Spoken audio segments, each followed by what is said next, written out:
Hello viewers, welcome back to பொற்செல்வியின் தமிழ் சமையல். இப்போது வாழைப்பூ 65 எப்படி செய்கிறதுன்னு பார்க்கலாம். இது ரொம்ப டேஸ்டியான ஒரு பக்கோடா டேஸ்ட்டில் இருக்கும். 65 சிக்கன் 65 சாப்பிட்ற மாதிரியே ஒரு நல்ல ஃபீல் கிடைக்கும். இது வந்து வெஜிடேரியன் 65. இது நல்லா கிறிஸ்பியாக டேஸ்ட்டாக நல்லா ஹெல்த்தியாக சூப்பராக இருக்கும். செஞ்சு பாருங்கள்.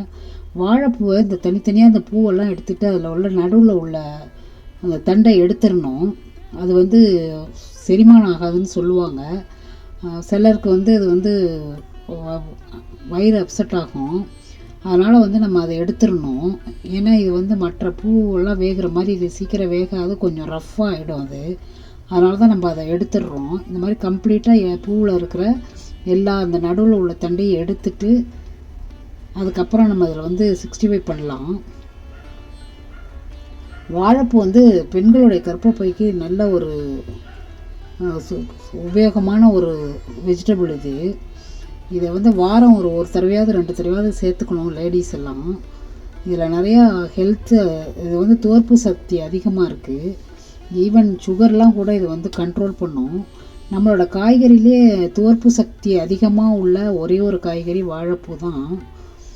முக்கியமாக நீங்கள் வந்து இதை செய்யறதுக்கு ஒரு 1/4 கப்பு அரிசி மாவு எடுத்துக்கலாம், ஒரு 1/4 கப்பு கார்ன்ஃப்ளவர் எடுத்துக்கலாம், ஒரு கப்பு கடலை மாவு எடுத்துக்கலாம்.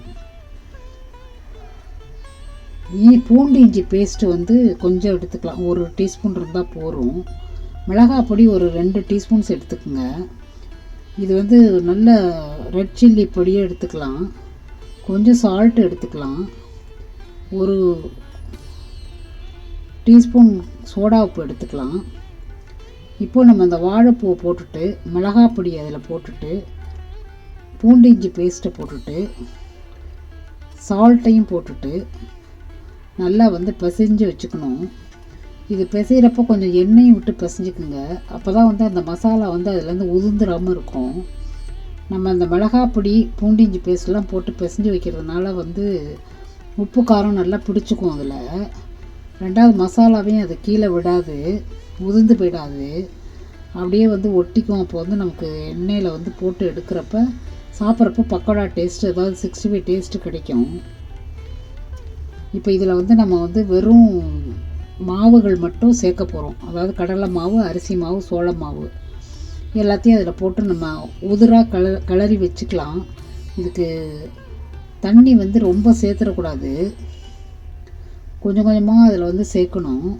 மற்ற காய்கறி எதுவும் பண்ணுறதுனா கூட பண்ணலாம், அப்போல்லாம் வந்து தண்ணியை வந்து ஊற்றாமல் செய்யணும். பட் இந்த வாழைப்பூவில் தண்ணி விட்டு வராது. அதனால் வந்து நம்ம என்ன செய்கிறோம், கொஞ்சம் கொஞ்சமாக தண்ணி விட்டு அப்படியே பெசரி வச்சுக்கிறோம். பெசரிட்டு ஒரு 10 நிமிஷம் அப்படியே வச்சுருங்க, அப்போ தான் உப்பு பிடிச்சிக்கும். இப்போ நம்ம வந்து கொஞ்சம் கொஞ்சமாக தண்ணி விட்டு பெசரிக்குவோம். ரொம்ப தண்ணி விட்டுறக்கூடாது. ஒரு பக்கோடா ரேஞ்சில் தான் இதை வந்து பிசைஞ்சு வச்சுக்கணும். அப்போ தான் அந்த மசாலாலாம் அந்த வாழைப்பூவில் ஒட்டிக்கிட்டே இருக்கும். வாழைப்பூ வந்து கட் ஹெல்த்தை ஆரோக்கியமாக வச்சுக்கும். இது இல்லாமல் போன் ஹெல்த்து, மென்டல் ஹெல்த்து எல்லாத்தையும் பார்த்துக்கும். நல்லா ஹெல்த்தியாக இருக்கலாம் அதை சாப்பிட்டோம்னா. டைஜஷன்லாம் நல்லா இம்ப்ரூவ் பண்ணும். பாருங்கள், இப்போ ரெடி ஆகிடுச்சு. முக்கியமாக இது வந்து வெயிட் லாஸ்க்கு கூட நல்ல உபயோகமாக இருக்குது. சுகரை கண்ட்ரோல் பண்ணும். ஒன்று ஒன்றா எண்ணெயில் போட்டு கிறிஸ்பியாக எடுத்துக்கலாம். எல்லாத்தையும் சேர்த்து போட்டால் ஒரு பஞ்சாக இருக்கும், நல்லா இருக்காது.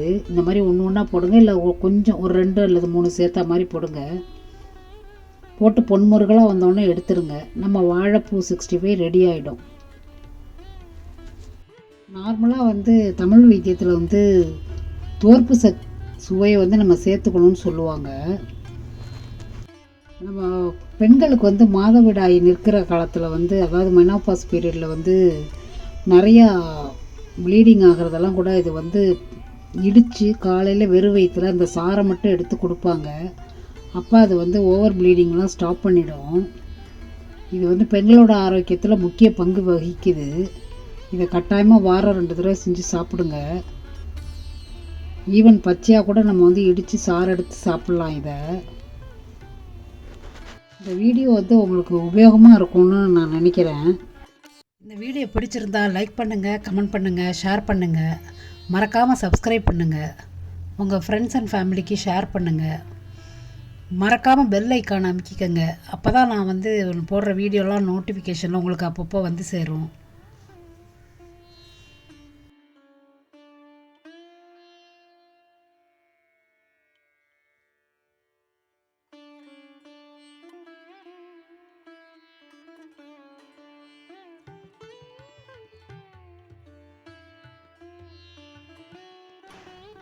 தேங்க்யூ ஃபார் வாட்சிங். மீண்டும் ஒரு பதிவில் சந்திப்போம். வணக்கம்.